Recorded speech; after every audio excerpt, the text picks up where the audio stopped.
What's going on, guys? Danny here from Metal Couch, and we're going to be reviewing some more new material for 2015.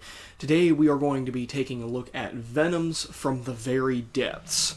Now, Venom, classic band, you probably heard them, predate extreme metal, new wave British heavy metal. You know about Venom, okay? Black metal, the album Black Metal, that is, and it's just Venom. Now, I'd only listen to black metal from Venom, so you can probably crucify me for that, for not listening to some of their other earlier works. Like, I've heard that their first 4 albums are fantastic, but when they were putting out a new album, I was like, yeah, okay, yeah, we'll give it a shot, and we'll see what we get, and wow! From the Very Depths, where do we start? I don't really know what Venom's been like in the 2000s, or even the 2010s for that matter. But this, to me, sound-wise, sounds like we took the production values of the latest Testament albums, which arguably can be very good in some places and very bad in others. So, production-wise is not that much of a problem. However, vocally, this sounds a lot like Chuck Billy. A lot. Like, you could easily swap between the two and I wouldn't be able to tell you the difference. That's how similar Venom sounds to New Testament now. I kind of expected more from someone like Venom in terms of the sound, but what about the material? What about the stuff that's found on this album? Well, let's take the intro, the instrumental track Eruptus. Again, really serves no purpose other than this is going to be a track that you're going to hear them play on loop for 5 minutes before they eventually walk out on stage, so nothing to see here, nothing that great here. And right off the bat we get From the Very Depths, which is just not that interesting of a track at all. It's boring, and riff-wise, drum-wise, it's stock, generic, and just has no character to it. And then we get songs like the next one, The Death of Rock and Roll, which at the very end, it makes a very bold statement of saying that rock and roll is dead. And my counter-argument to that is, when you're making songs like this, it's no wonder why it's dying. This track is horrible. Talking about Marshall Stacks, lining them up, and it's just, it's like when Megadeth makes one of those songs that's a road song, like The Killing Road, which is talking about being on the road, or Bodies from Endgame.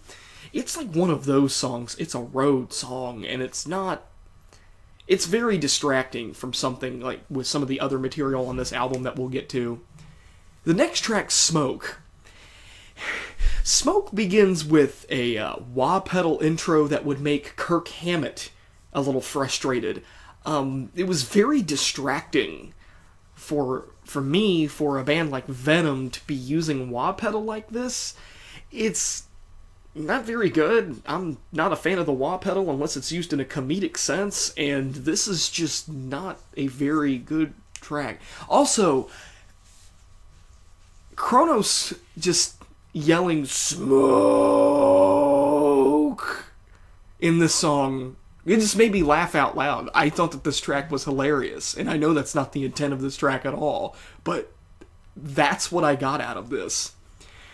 And then we get Temptation, which, honestly, I can barely even remember anything about this track at all. It's so unforgettable. Then we get Long-Haired Punks, which was incredibly distracting because try to imagine Kronos saying long-haired punks over and over again in this particular track. It's just, God, it's like, I don't really know what that means.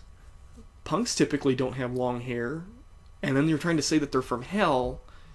Are you sure you just don't mean long-haired metalheads and that wasn't catchy enough, so you just changed the word metalheads to punks, so that way you could have something catchy in the lyrics, or something that fit with your time signature?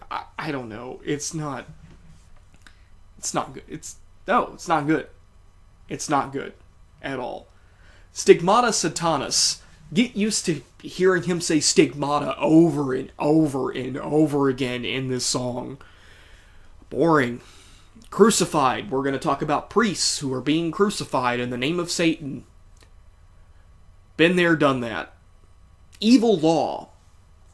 Evil Law is a bit different in the fact that it opens up with what I can only surmise as a combination of somebody taking, one of those big old cups of soda with the straw in it, blowing into the straw to make bubbles, while simultaneously having the deepest fart you have ever heard.